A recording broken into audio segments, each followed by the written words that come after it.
What's up, boys? This season's Fathers of the Future podcast is brought to you by ScottsdalePodcast.com. It's the studio that I'm in right now. Here's the deal. If you have a story, if you have a mission, if you have an interview, if you have something deep and meaningful in your heart that you need to share, that you need to get out, that you need to promote, that you need to fundraise, that you need to build, let ScottsdalePodcast.com be the place that you can come to create, to design, to sit down, to interview another person, to build your personal brand. I'm so excited to be getting started to bring you a new version of the Fathers of the Future podcast, as we are going to be putting out 10 new episodes in the next couple months with video as well as audible. Shout out to my man Martin here at the ScottsdalePodcast.com. Welcome to the Fathers of the Future podcast Experience 105 with my brother Lawrence Jarvey, former golfer. I don't know if you can ever be former golfer, coffee entrepreneur, father, husband, wicked leader of spiritual connection, and ultimately a guide for men. And I've had the opportunity to know you and work with you the last 3 years. And unrecognizable is undeniable in you. I often use you in a very positive way as a storyboard for somebody who does not have attention. And when we first met 3 years ago, we talked about it on the precast. You know, you were distracted by all things, let alone everything that was happening behind me. And over the course of that first year of connecting, working together in a coaching client relationship, getting to know you and your family, coming to a birthday party, I saw this, transformation as an understatement, but I saw this guy truly lift the mask off and live his true real self. And that true real self is guided by his faith. And so you are a warrior, you are a brother, and you're wicked smart at learning things. Ready, fire, aim is the way, as I expressed it earlier. You are relentless with your pursuit of improving and expanding and trying something different that most people would never be willing to try. And part of that try is rejection. Every great entrepreneur knows that for every door that closes, 5 more open. And so, Lawrence, welcome to the Fathers of the Future podcast. Man, I'm pumped to have you here. For those of you guys who are here for the first time, welcome. This is a deep, intimate conversation between two real men about life and about their journey into fatherhood. So welcome, brother. Thanks for having me. It's a pleasure to be here, and I'm excited to dive in. And, I think first off and foremost, thanks for creating space and time, and for being not only someone who's guided me through this process, but who's become a dear friend. I'm honored that the good Lord brought us together, and we sit here today unrecognizable. Yeah, so we had a great experience in January that I've also told a lot of people about. My first hunting experience. Me and you and our 2 shotguns sitting in the blind in the Salt River just a couple miles away. We didn't hit anything, but it was a wicked had good some time. laughs. Yeah, that's for absolutely, sure. man. That's for sure. Yeah. Well, beautiful. That was the day, wasn't it? Yeah. So why don't we start with, the obvious, which is your coffee passion, and we won't spend a lot of time there, but Provisions Coffee is a brand that you founded and has had massive success, but also lots of different turns in different directions. Yeah, it's been a wild journey, to go from professional golf to the world of coffee for the last 15 years. I never imagined being a coffee roaster, a coffee buyer, a coffee shop owner, a coffee consultant. Didn't see that one in the cards for me, but when I came to Arizona in 2010, I was on a mission to play golf professionally and play the Gateway Tour. Had a little bit of a setback with a car accident, and my life kind of unfolded, and that's really where the story begins. I was 27, and I traveled the world. I did spend my 20s doing a lot of things. I had friends around me who encouraged to do things. I was the first graduate in my family to get a degree. I was the first in my family to travel internationally. So you can imagine my mom just freaking out when I got a passport and then didn't have a plan. I had a train pass that I bought about a Euro for 3 months. And she's like, "You're going to do what?" And I'm like, "I don't know. We're going to hit some countries and figure it out." And so I came here with this ambition to chase this professional career. And it was, basically at the time I thought was pretty dramatic. It was tragic. And I went through this identity crisis. And the car accident. Yeah, the car accidents, in addition to having to come to this realization that golf was no longer going to be the path that I was on. And I had spent, a good 10 years, 11 years preparing. Every year I got better. I first got into golf just because my dad was in baseball. I went to a Catholic high school. I sat the bench my freshman year. My best friend in high school happened to play golf. I played a couple times and realized that it was a sport that was all on me when there was no team. And I could get out on this, open landscape and nobody was coaching me. It was just up to me to perform. And it was like my own little playground, right? And so, and when in 2010, there was a moment where it all shifted. And it wasn't the car accident. It was the narcotics from the car accident. I had fallen asleep at the wheel.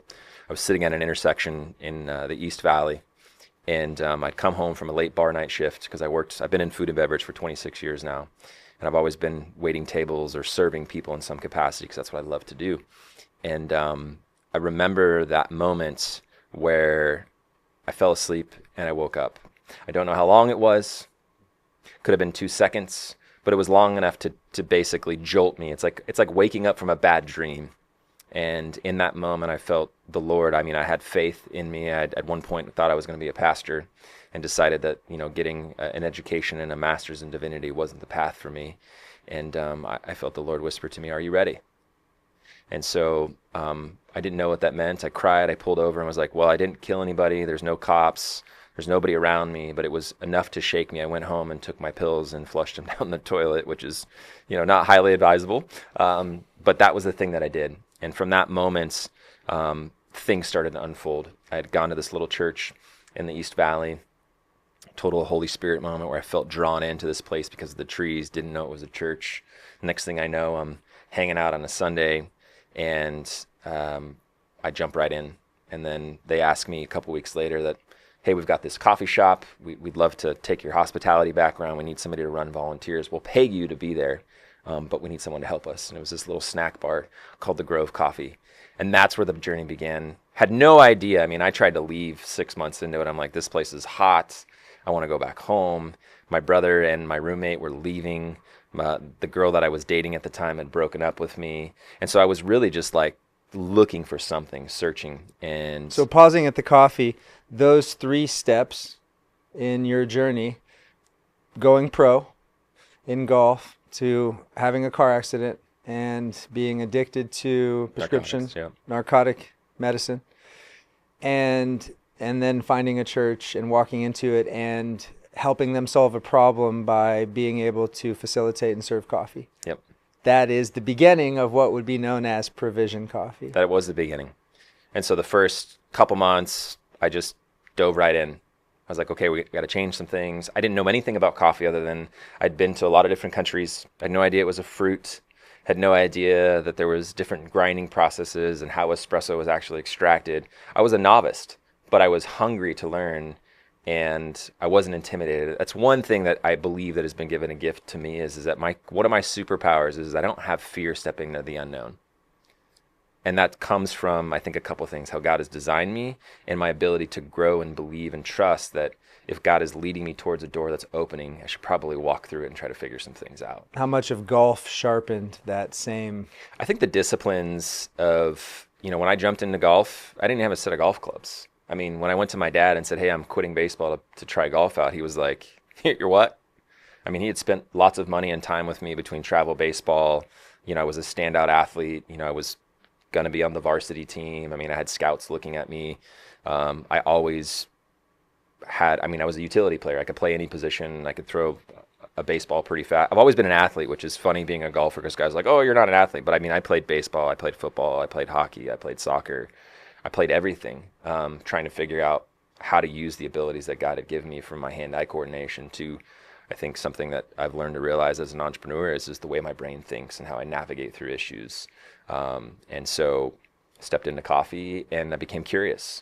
But it was a moment that I sat in this little coffee shop. So when I opened the coffee shop up full-time, what's the timeline from the time you opened in the church to the So time? I started in September of 2010, August, September, and they handed me over this coffee shop, and they were like, hey, we want this to be a full-time thing. So first it started off as volunteers on Sunday, which led into about a month later, they were like, hey, we want to make this thing something. We need somebody like you to connect with people in the community.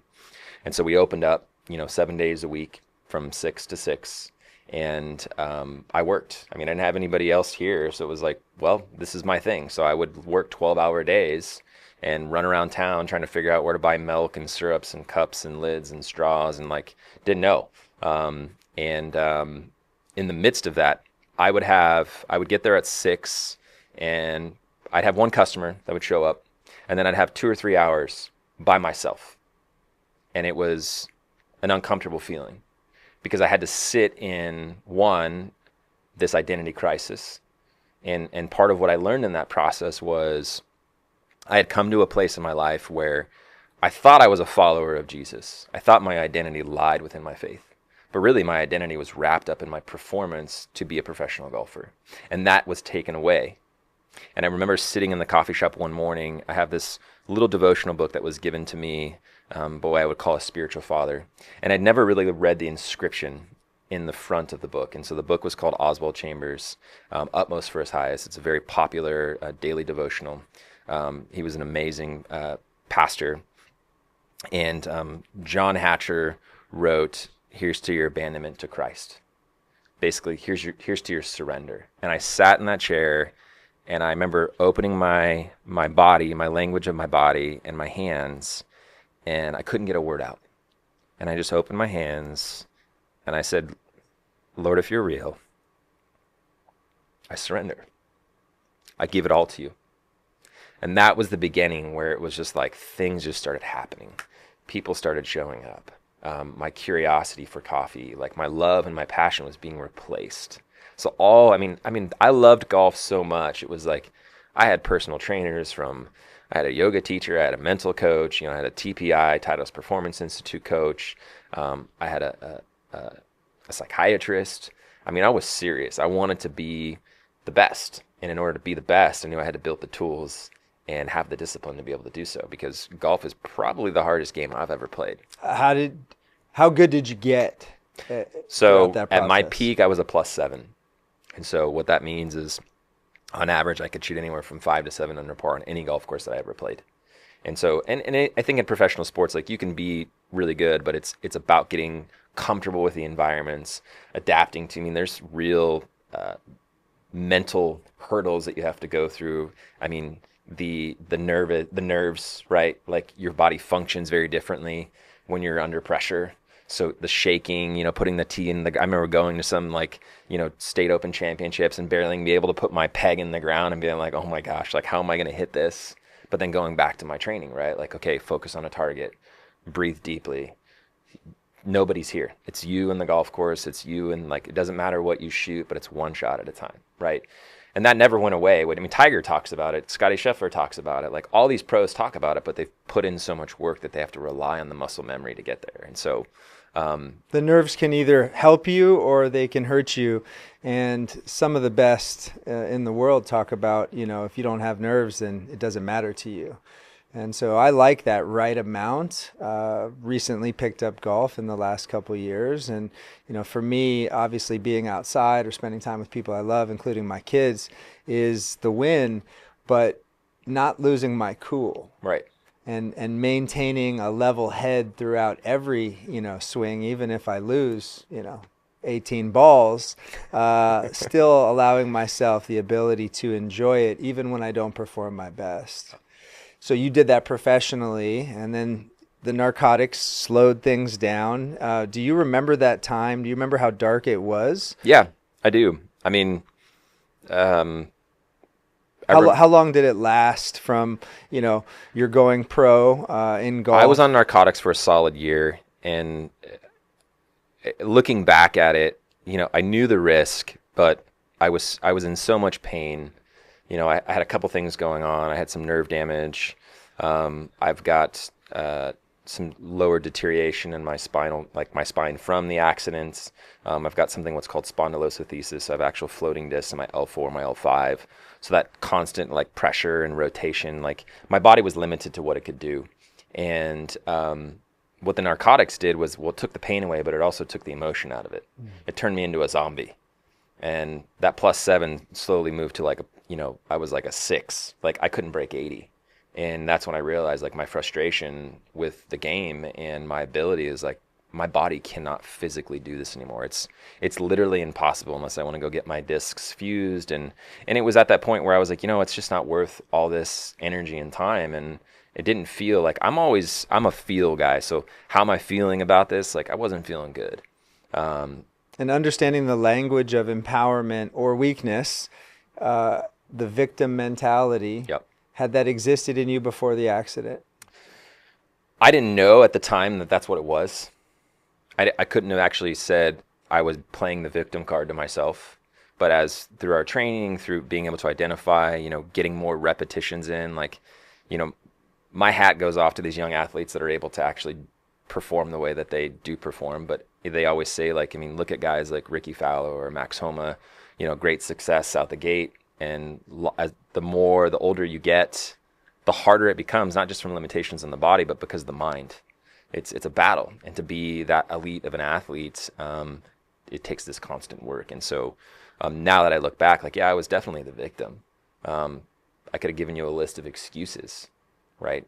And I never did anything. Golf was the one area that I was... my disciplines were probably the best. They could have been better looking back. I could have done things more methodically. I'm kind of fly by the seat of my pants type of guy. And so I've had to learn how to identify how not to fly by the seat of my pants with it was just enough risk to walk through it, but to actually seek, what am I going after?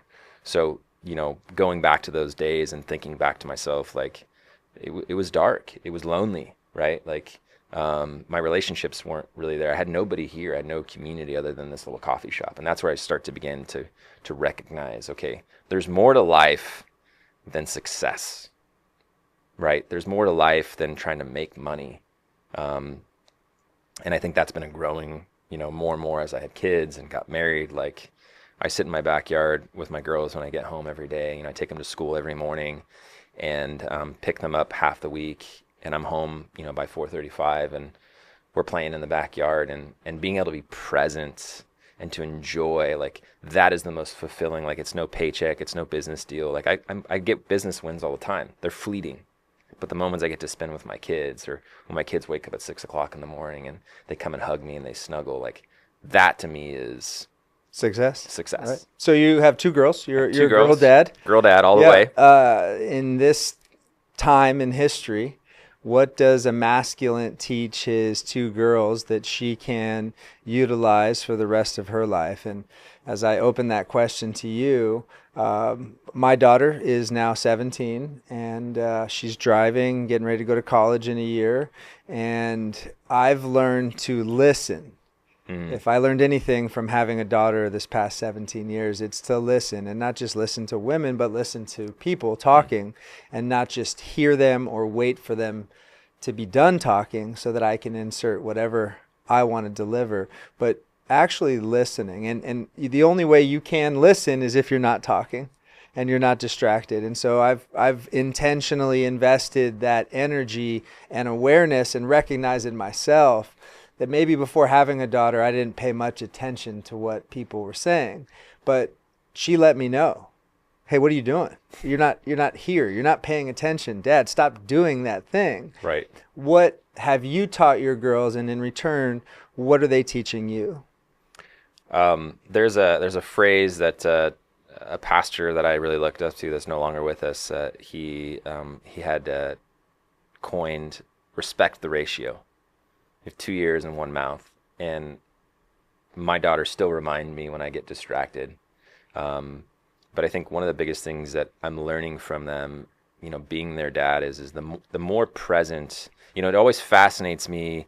We'll go to these theme parks, we'll do these cool things that cost money, right? And then we go like to the ocean and we build a sandcastle. And the way they talk about the things that we do, it's so different, right? I think we're constantly trying to fill our schedules with things to do with our families, when really we play Uno every night, right? I put my phone away in the other room and I spend those last couple hours with my girls, and they're teaching me that. And it's this full circle thing. Like, me being present equals full gratification, but it also is showing them that I care for them. It's giving them space to see their dad, and there's a level of learning to empathy, how to be empathetic. And we've got our own little competition that we have at night, and there's moments where I get to teach them and, not get pissed off because they lost. And there's these little tiny things that we get. There's these little moments, but being present is allowing me to teach them. But one thing that I think is really, really important, that is the foundation of my home, is that, my biggest fear for my girls is that they go out into the world and they're insecure and they don't know who they are and how strong they can be. And one way that I show that to them is through how I love my wife, because the greatest representation of how they should be treated is how I treat my own queen. And I have moments where I tell them, like, hey, I messed up. I shouldn't have yelled at your mom, and here's why. And I want you, like, there's these little teaching moments where I get to share with them. They're like, well, Daddy, why did you? I said, I was upset, and I let my emotions get the best of me. And here's how I should have handled the situation. So that especially with my 8-year-old, I have those moments because she's more emotional and she's starting to really put things together. And I know that this time, one's 5 and the other one's 8. Like, this is the time that they're getting the foundation built. Like, yes, they're going to get in their teenage years, and my daughter's playing with this little mirror that has a light on it. She turned it into an iPad. And I'm like, oh my gosh, like, technology is a big part of it, right? They want to be a part of the world, but I'm trying to teach them, you don't need to be a part of the world. You can be in the world, but the world we live in is we live by faith. And here's the foundation of our home, and here's the things that I'm going to teach you. And so I think just being present is allowing me as a dad to teach them these little moments, and loving my wife the way that I love my wife, the patience that I have to, provide in our marriage, and teaching them these are the things that you need to understand. Being the man that I am today is going to prepare them for who the man that they're going to marry, right? Surrounded by women and feminine energy, aside from hunting ducks, what are your masculine, powerful outlets? Because a lot of men that I work with, a lot that are watching this podcast, have young daughters or girls and don't have boys. And because of that, they're trying to figure out how to connect. Well, in return, they still have to go and do the things that give them the fulfillment, the power, the outlet to be a true man and masculine. So what do you do on a regular basis that give you that? So one of the things that I think, when we go on bike rides, I take my shirt off. I've got my ruck, I pepper in these little things that, like, most men aren't doing, and when I first did it, it didn't feel so masculine because my body wasn't in the best. I've lost 40 pounds since September of last year. Making these decisions, working out in my garage, cold plunging and allowing them to come in. They'll come and put their hand in the water while I'm trying to concentrate and focus. And they're like, that's cold. Why are you doing this? I'm like, because I need to do hard things. So these little moments, I've got outlets from working out to duck hunting has been a big part of, this new passion of mine that's unfolded. And that really came out of a desire to know how to kill something and eat it. It wasn't just because I wanted to go shoot something. It was like I wanted to learn a new skill. That's progressing into, I'm going elk hunting this year for the first time to shoot a bow, and I bring them along the process with me. So, I'll take them to the places that I go buy these goods. I don't go by myself, and then I get to explain to them, like, hey, this is what Daddy's doing, and it's not just because I think it's fun, but I give them the end result.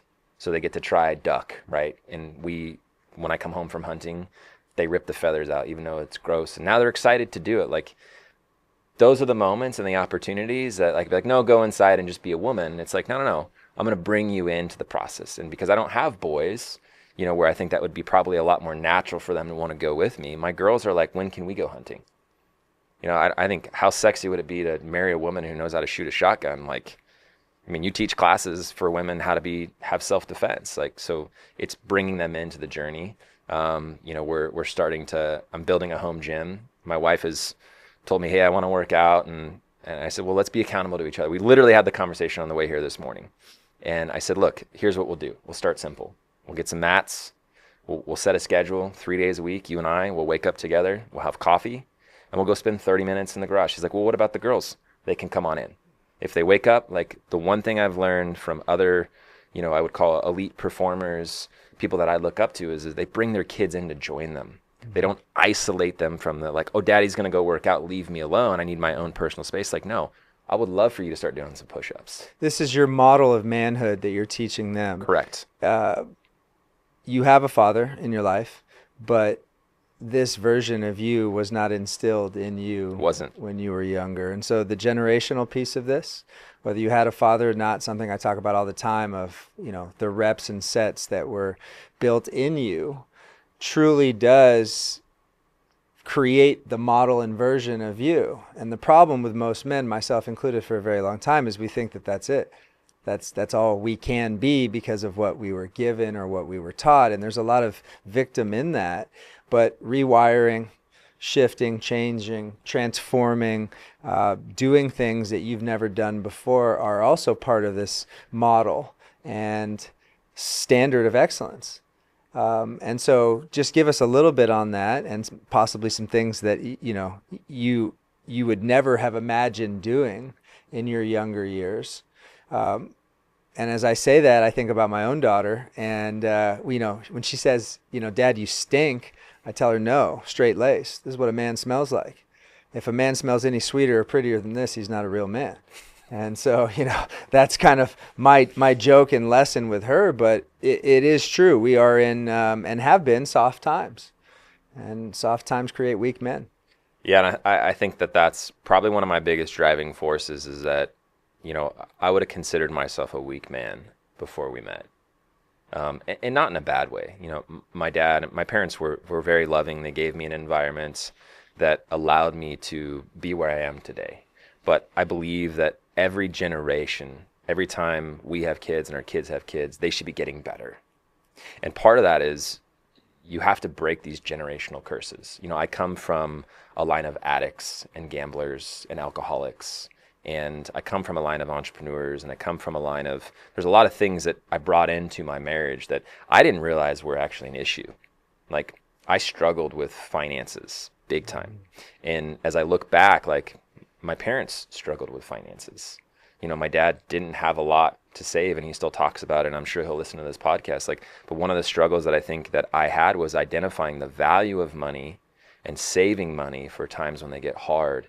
And it was always like, go, let's do fun things. Like, yeah, fun things are great, but what happens when you run out of money? Mm-hmm. My dad was faced with, he lost his job in 2007, and he was able to kind of pivot it, and then they lost their home, and, and then my mom got cancer, and like, it's been this perpetual like wheel that, thankfully he had some money set aside and it can live, and God has been gracious in that. They're now here in Arizona. They bought a home at the right time.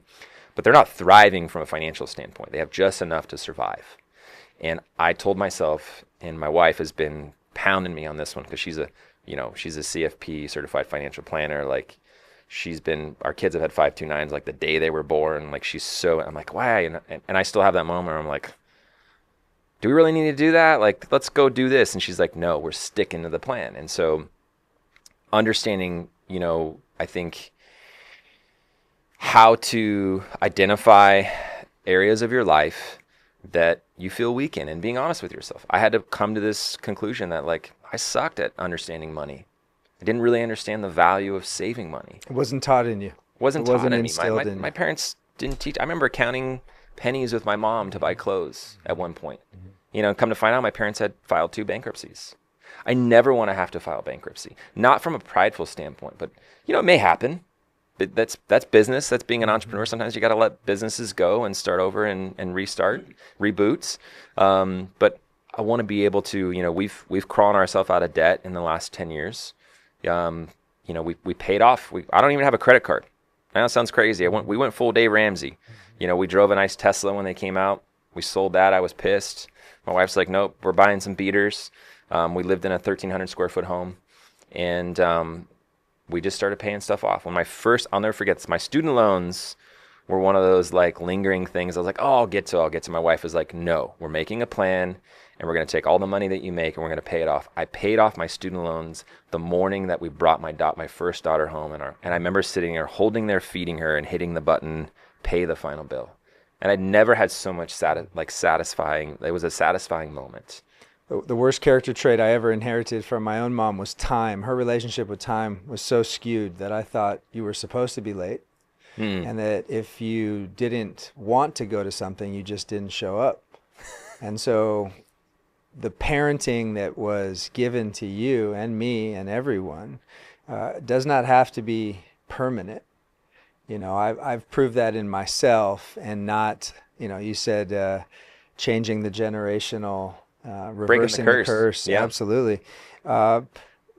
Looking at this mission that you've been on these last 3 years, you mentioned losing 40 pounds.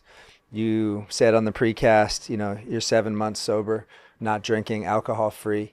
Regardless of the language you use, you've decided to not continue doing what you did naturally and just, like a cup or two of coffee, have a cocktail or two or a beer or two. And so in these past 3 years, what would be something that you would share that has truly been the game changer for you? And as I open up that question, we have to talk about the Crucible, because that was something that almost didn't happen, and then ended up happening. And as I open that door, just kind of share with the guy right there who's looking at this going, I've never invested in myself. And he's working and he's got young kids, and the ultimate reality for me is it is the greatest investment that you could ever have. But again, most people will put scarcity in front of the opportunity, and it'll stop them from doing anything different than what they've always done. Man, I could go so many directions with this, but going back to the moment that I made the decision to show up for myself came through another brother that I saw become unrecognizable. And the biggest thing for me as a man today, like my mission is to help other men get honest with themselves, because it's the biggest lie today that we can all hide. We can create these egos and these different identity places that we're a businessman, and then we're addicted to porn, or we're saying that we're faithful to our wives and then we're not faithful to our wives. Like there's so much garbage that can be hidden, but because I am a man of faith, like nothing can be hidden. It will come out at some point. And are you ready to be honest with yourself? And so, I remember sitting down with you at Cartel 3 years ago, and I was in the midst of another identity crisis, right? My company that I had built, the people that I had raised up to be leaders, we faced the battle of 2020, of a store being basically down 70%. My entire wholesale business went away. Nobody was buying coffee for those first 4 or 5 months because the world was shut down. Nobody was going anywhere.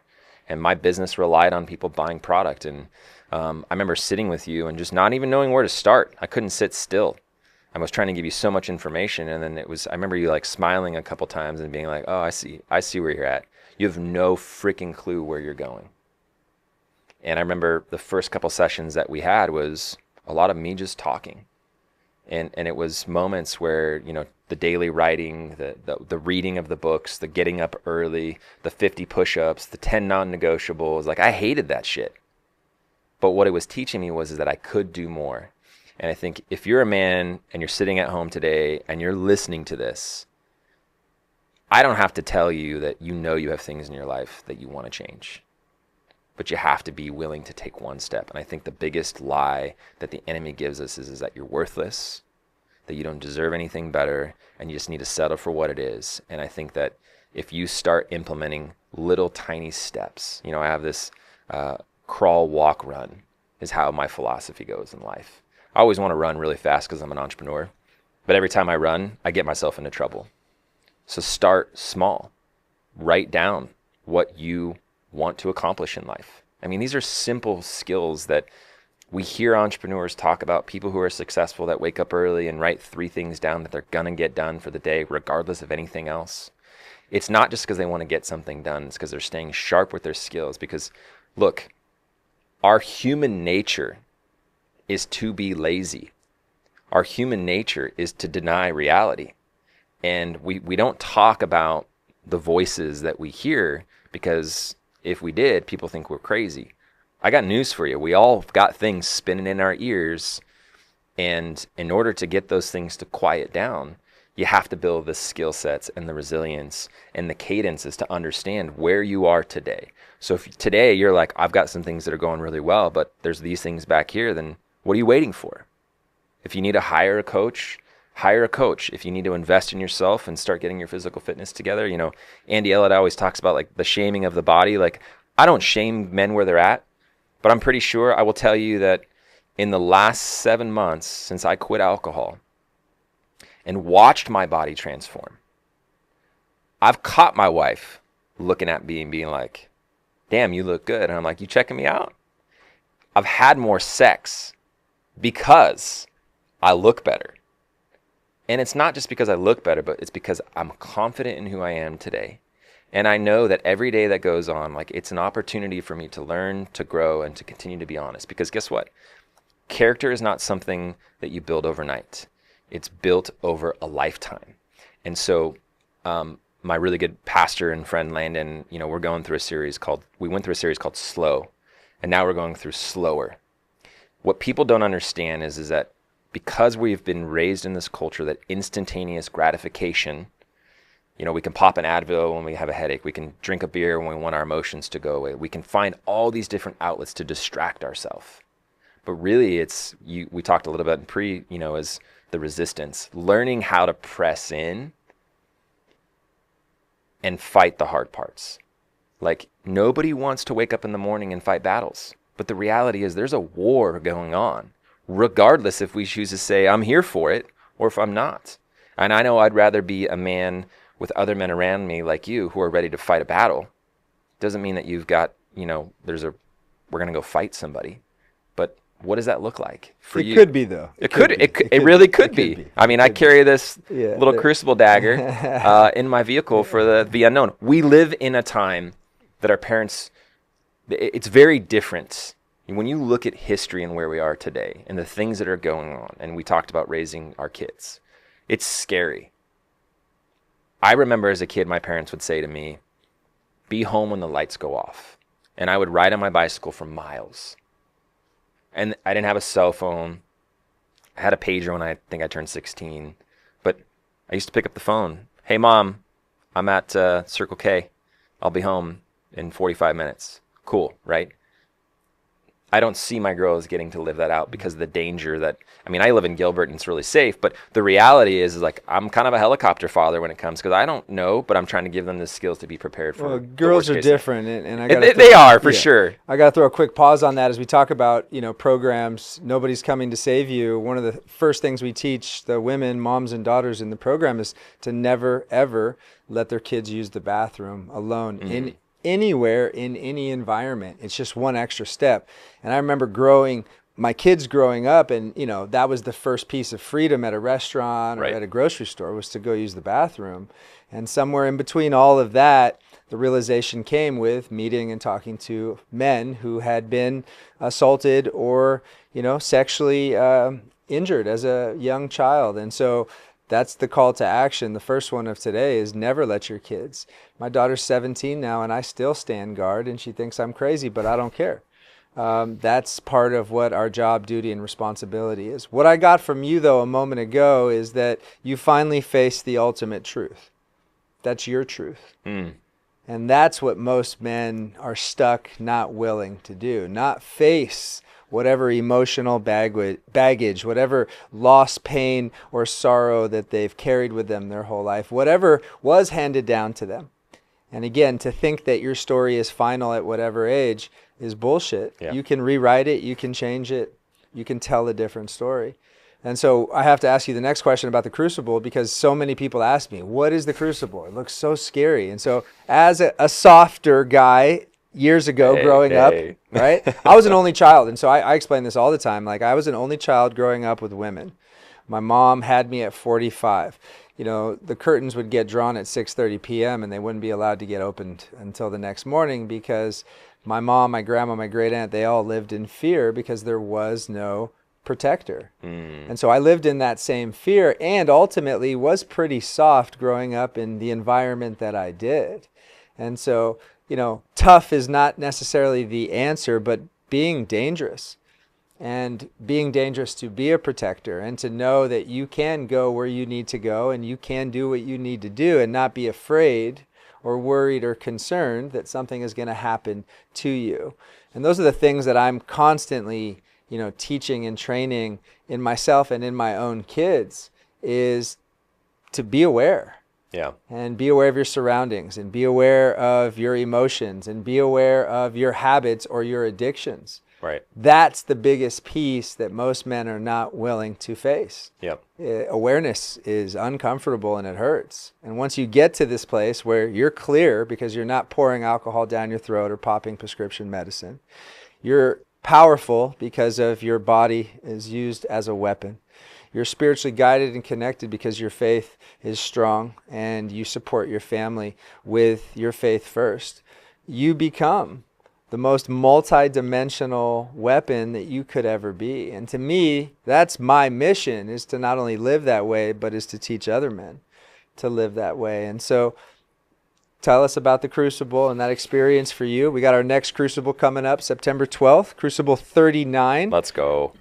This week's Fathers of the Future podcast is brought to you by the Crucible, the ultimate transformation between a boy and a man.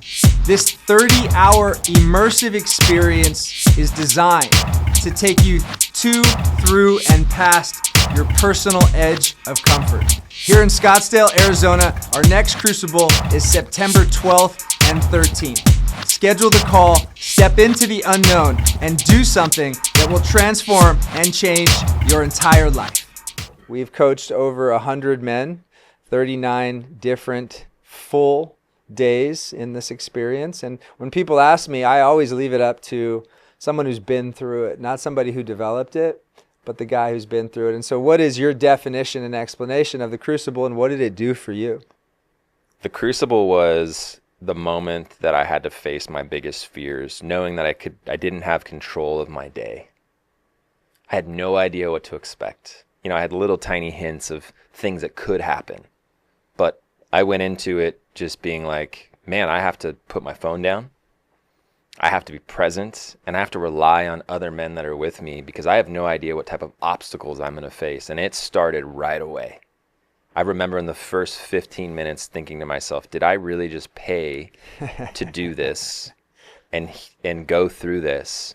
And that beat down, you know, first hour was like, once I got through it and got through the emotions of being told what to do and trying to rely on other people in this dark, you know, and it was cold for my Crucible. So, being uncomfortable, physically uncomfortable, mentally uncomfortable, you know, I just remember thinking to myself, like, what did I just get myself into? But as the day progressed and we would get through, you know, the different obstacles that we would face, there were many moments of this self-realization, taking account for who I was in that moment and who I desired to be, and then realizing that, like, these things that I'm facing, I can overcome them. And I got to tap into my, you know, my instincts. You know, I didn't want to be the winner of the Crucible. My mission, you know, I look back and being like, I could have dominated that Crucible.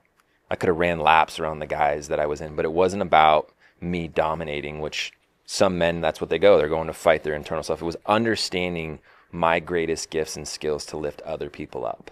And that's why I have a pastoral heart, you know, and I'm a competitor. I mean, I love to go into something and want to win. I mean, that's part of my nature. But realizing that I don't need the win above somebody else to get that gratification. So those moments, you know, I remember getting on the mat, the probably the most difficult and challenging thing that we did. The words that you said to me, you know, and putting myself in that place. Like, I come home and there's two men in my house and they've got my kids and my wife. What are you going to do? And I've played that scene over and over, and I've told people, like, I've played that video for people, and they're like, how did you, like, and I just said, I remember there was a turning point, and you said to me, don't fight with your body, fight with your heart. And it was like a catapult of energy just went through me. And that resonated for me because I'm such a heart guy.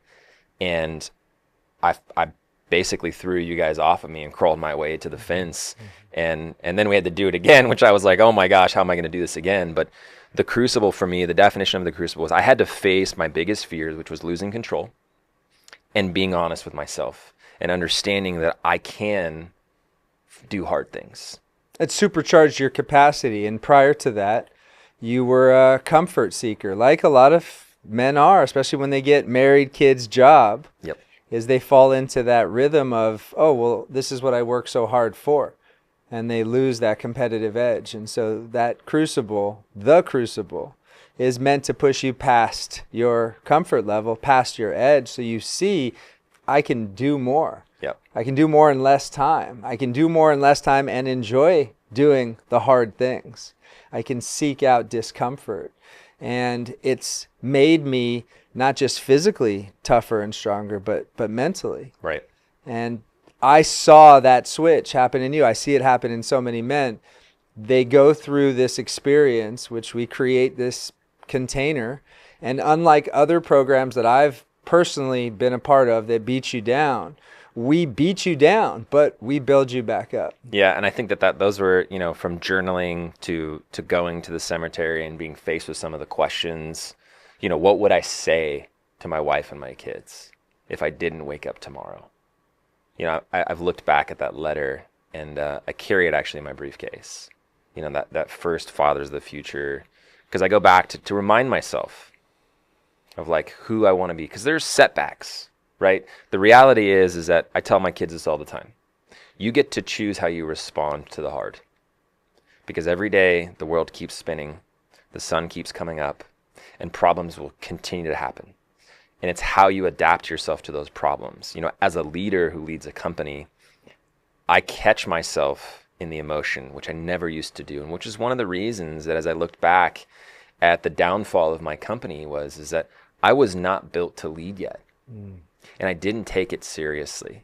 There were comments thankfully I had built friendships enough to have honest conversations after I left the company for a short period of time, which felt like an eternity, that I was able to go to them and say, and this was after Crucible, hey, I've been doing some really hard, you know, evaluating of myself. What can you share with me if you feel comfortable? Who was I to you? And what are some of the things that I did to you or harmed you, or the things that I didn't do that caused frustration? And I learned so much about asking somebody who trusted me. And they're like, we felt like you manipulated us. You said one thing, you did another thing. And I was like, man, that's just not in my work. That's in my life. And so when I catch myself doing those things or delegating, I have to make sure I'm still maintaining a posture of doing. And when the emotion does settle in and somebody doesn't pay an invoice or tons of capital needs to go somewhere, and, you know, I would openly share that with the team. It's not their battle. They don't need my stress. They need me to be a leader. What are the things they need to do, and how do they get them done? And there's sometimes where I share, I think there's moments when you're leading people that you need to invite them to the table to bring their skills, because people want to share with you. And I think that's one thing I've learned about this brotherhood is that there's a difference between being a victim and having a problem.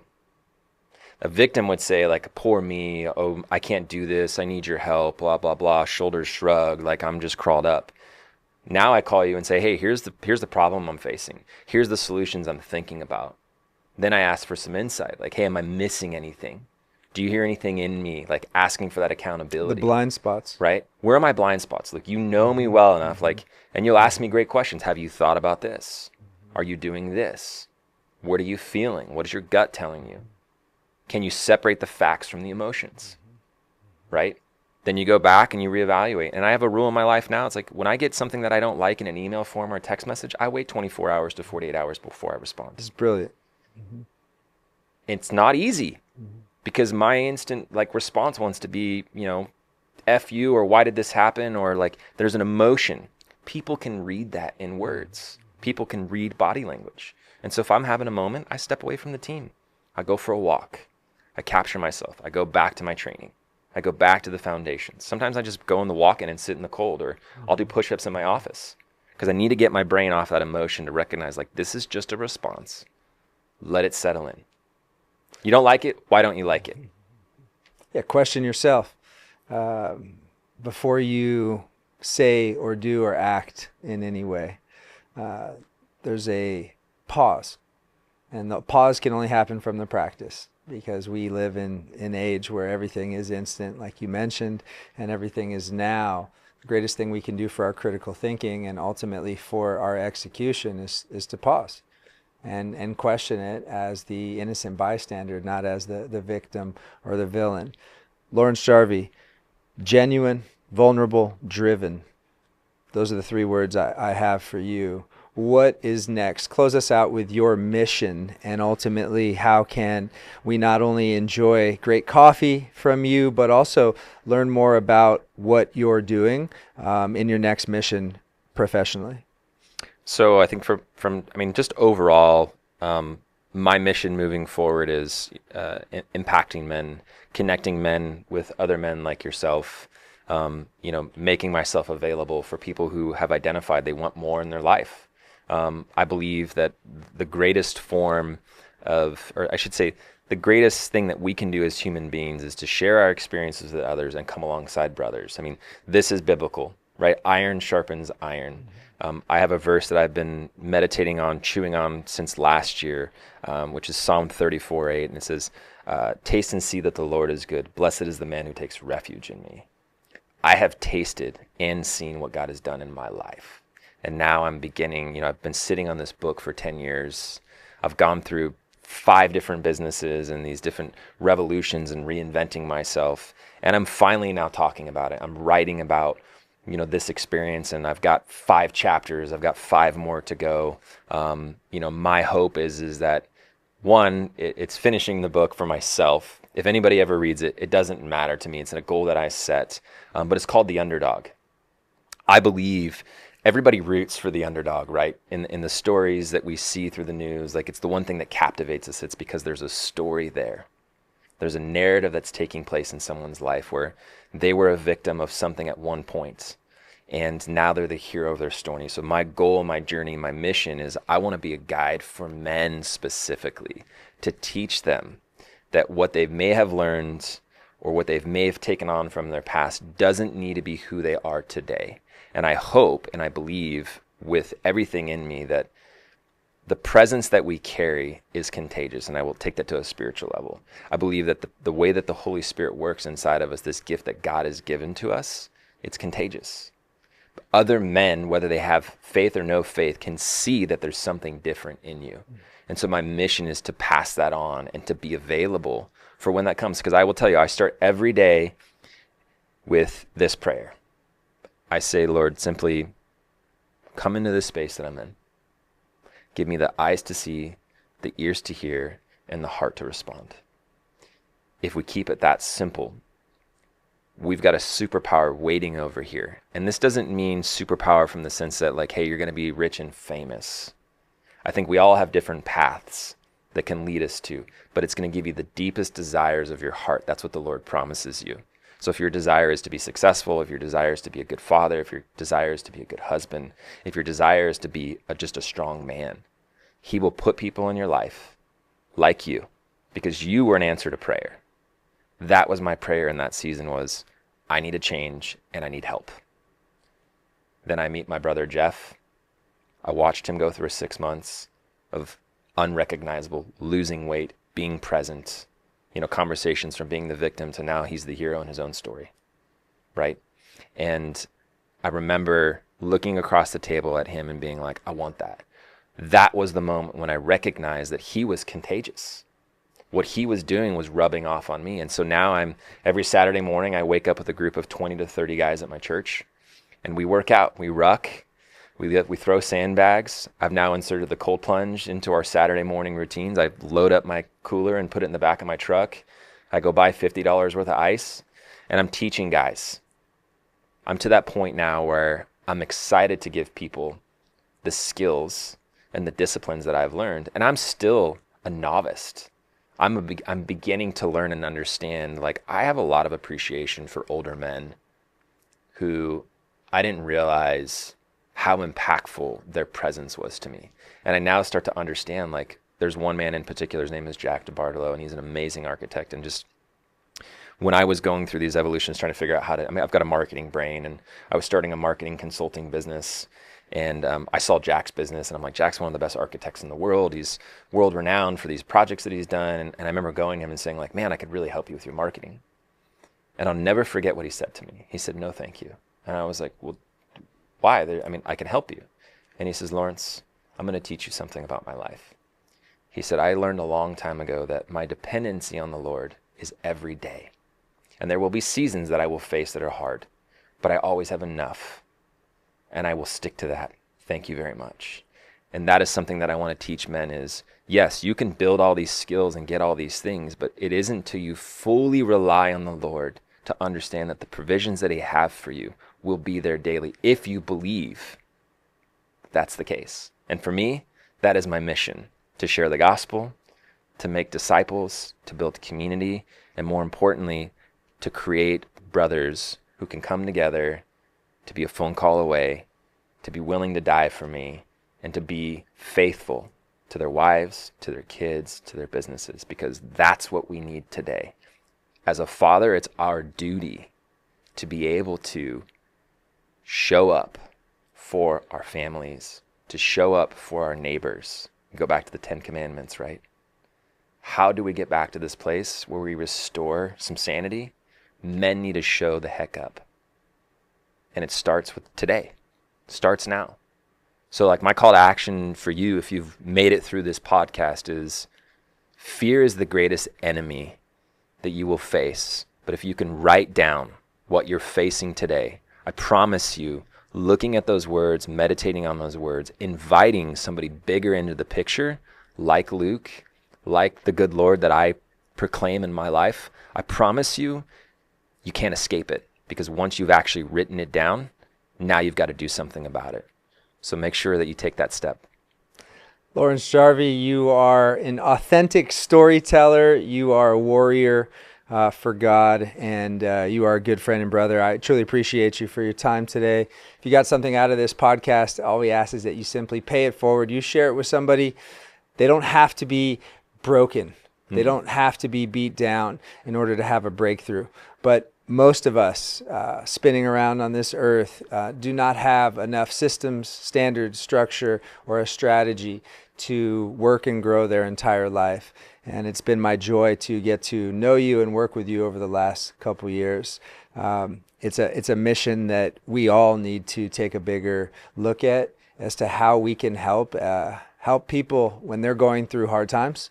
And ultimately, once they get out of that, for them to go and help somebody else. And we continue to pay that forward. I thank you for your faith. I thank you for your fellowship. And I thank you for our relationship, brother. Thank you. It's an honor, man. Thank you for being here today. We'll see you on the next show. Peace. So check out ScottsdalePodcast.com and reach out to my man Martin to build your podcast now.